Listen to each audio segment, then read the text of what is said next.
ظلم و ناانصافی کے ازالے، بنیادی انسانی حقوق کے تحفظ، سیاسی، سماجی اور معاشی انصاف کے حصول اور اخلاقی قدروں کے فروغ کی کوشش کرے گی۔ ہمارا ایک بنیادی ہدف ہے، ہم انسانوں کو اللہ سے جوڑیں گے اور اللہ سے تعلق کی بنیاد پر ہی سماج کی تعمیر بھی ہوگی، ریاست کی تشکیل بھی ہوگی۔ لیکن جب تک وہ ہدف حاصل ہو، اس وقت تک ہم یہ چاہتے ہیں کہ موجودہ نظام جیسا بھی ہے اس کی خرابیاں کم ہوں، اور خرابیاں کم ہونے کے معنی یہ ہے کہ اس میں بے انصافی کے جو پہلو ہیں وہ ختم ہوں، ممکن حد تک انصاف قائم ہو سکے، اسی طرح اخلاقی قدروں کو فروغ حاصل ہو سکے۔ یہ جماعت کا تجزیہ ہے کہ جب تک ہمارا طویل المیعاد لانگ ٹرم ہدف حاصل نہ ہو، اس وقت تک بھی ہمیں جزوی اصلاح کی کوشش بہرحال کرتے رہنا چاہیے، اور یہ کام ہماری ترجیحات میں دوسرا کام ہے پہلے کام کے بعد، لیکن یہ بھی ہمارے کاموں میں شامل ایک کام ہے۔ اسی طرح کا کام عالمی حالات میں پیش نظر ہے۔ عالمی سطح پر جماعت سیاسی، معاشی اور تہذیبی استعمار سے آزادی، جبر و استبداد سے نجات، عدل و انصاف اور امن عالم کے قیام کی تائید کرے گی۔ عالم اسلام میں عوامی امنگوں کی ترجمان ان تحریکات کی جماعت تائید کرے گی جو معاشرے کی اسلامی خطوط پر تعمیر کے لیے کام کر رہی ہے۔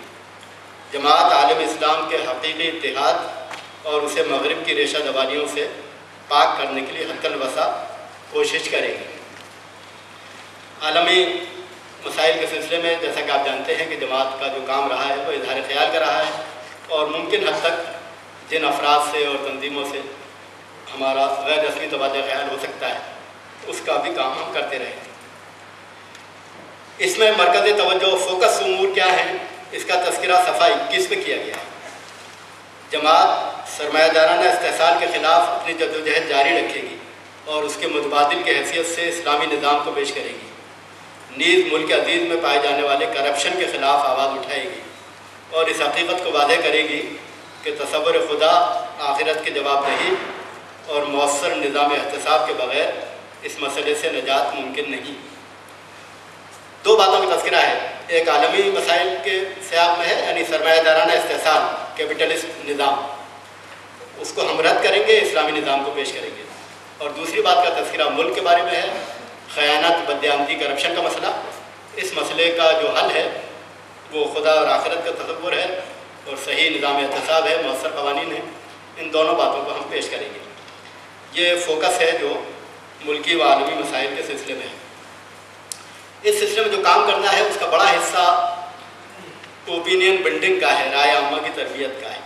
اس کا تذکرہ اہداف میں ہے، ٹارگیٹس کے اندر صفحہ 23 پر۔ 3 باتوں کو ہدف کے طور پر پیش کیا گیا ہے۔ جماعت قیام عدل، کرپشن کے ازالے اور استعمار کے سدباب کے ضمن میں اسلامی تعلیمات کو اس طرح عام کرے گی کہ اسلام ماس میڈیا اور علمی عوامی حلقوں میں ایک متبادل کے طور پر موضوع بحث بن جائے۔ اسلام کا یہ پہلو ہمارے ذرائع ابلاغ میں زیر بحث آ جائے۔ جماعت اسلامی بینکنگ کے حق میں پالیسی ساز اداروں میں اور عوامی سطح پر رائے عامہ ہموار کرے گی، اس حد تک کہ اس کے نتیجے میں اسلامی بینک قائم کیے جا سکیں۔ شہری حقوق کے تحفظ اور قانونی مدد و رہنمائی کے لیے ہر ریاست میں ایک ادارہ قائم ہو جائے، جیسا کہ APCR ایسوسی ایشن for protection of civil rights ادارہ ہے۔ مرکز کا پروگرام یہ ہے کہ اسلامی بینکنگ کے سلسلے میں وہ کوشش جو ہو رہی ہے وہ جاری رکھی جائے گی اور ایک میڈیا پروڈکشن ہاؤس قائم کیا جائے گا۔ یہ مرکزی پروگرام ہے صفحہ 25-26 پر، اور حلقے پروگرام اپنا بنائیں گے۔ خدمت خلق کی پالیسی صفحہ 12 پر درج ہے۔ خلق خدا کی خدمت ایک اہم دینی فریضہ ہے۔ جماعت غربت، مرض و جہالت اور فقر و فاقہ کے ازالے کے لیے حتی الوسع جدوجہد کرے گی۔ مریضوں، معذوروں، حاجت مندوں، یتیموں، بیواؤں کو سہارا دینے اور مصیبت زدہ لوگوں و مظلوموں کو بلا امتیاز مذہب و ملت حسب استطاعت امداد بہم پہنچانے کا اہتمام کرے گی اور ملت کو بھی اس کے لیے آمادہ کرے گی۔ کوشش کی جائے گی کہ ان اجتماعی کاوشوں کے علاوہ انفرادی طور پر بھی وابستگان جماعت اور افراد ملت میں خدمت خلق کا جذبہ فروغ پائے۔ اس میں جس بات کو توجہ کا مرکز بنایا گیا ہے وہ یہ ہے کہ ہم خود مدد کرنے کے علاوہ جو سرکاری و غیر سرکاری اسکیمیں موجود ہیں ان سے لوگوں کو واقف کرائیں۔ اور مدد بھی کریں، ان کی گائیڈنس بھی دیں اور گویا مدد ہیلپ بھی فراہم کریں۔ اس کا تذکرہ صفحہ 21 پر کیا گیا ہے فوکس کے تحت۔ اور مائکرو فائننس کے ادارے قائم کریں یا قائم کرائیں۔ اس میں بھی ہمارا ایک ہدف ہے۔ ہدف یہ ہے جو صفحہ 23 پر ہے کہ ہر تنظیمی حلقے کی 1/4 شاخوں میں 25% شاخوں میں کم از کم ایک پسماندہ محلے میں یہ ابتدائی سہولیات بہم پہنچ جائیں۔ یہ پچھلی بار بھی تھا ٹارگیٹ۔ وہ ابتدائی سہولیات کیا ہیں؟ تعلیم کی، ہیلتھ اور ہائیجین کی، صحت و صفائی کی اور مائکرو فائننس کی۔ مرکز کا جو پروگرام ہے اس میں خدمت خلق کا الگ سے تذکرہ نہیں کیا گیا ہے، بلکہ وہ پروگرام حلقوں کو بنانے کے لیے چھوڑ دیا گیا ہے۔ اس کے بعد ہماری پالیسی پروگرام میں تربیت کا ذکر آتا ہے۔ جماعت اپنے ارکان و کارکنان کی ذہنی و فکری، علمی و عملی اور دینی و اخلاقی حمایتی تربیت اور ان کے صلاحیتوں کے ارتقاء کا اہتمام کرے گی۔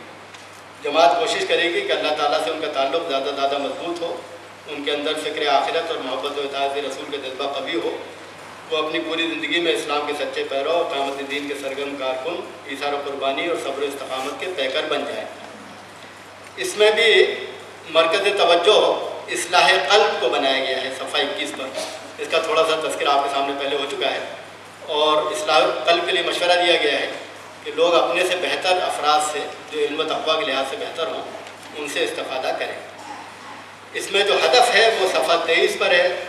ہر مقامی جماعت 3 مہینے میں ایک بار اور ہر حلقہ سال میں ایک بار ایک ایسے اجتماع کا اہتمام کرے گا جس میں اصلاح قلب کا پہلو زیادہ سامنے ہو۔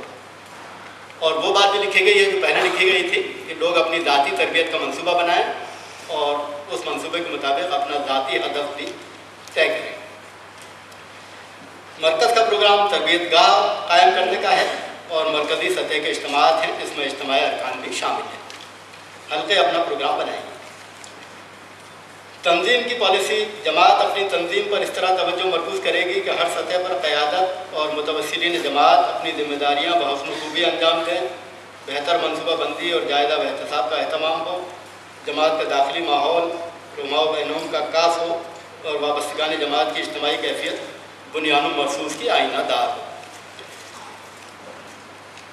مرکز توجہ امر یہ ہے صفحہ 21 پر کہ کمزور حلقوں اور جماعتوں کے حالات کا جائزہ لیا جائے، کمزوری کے اسباب معلوم کیے جائیں اور ان کو کمزوری کو دور کرنے کے لیے منصوبہ بند کوشش کی جائے، اور خواتین میں کام کی توسیع اور استحکام پر خاص توجہ کی جائے۔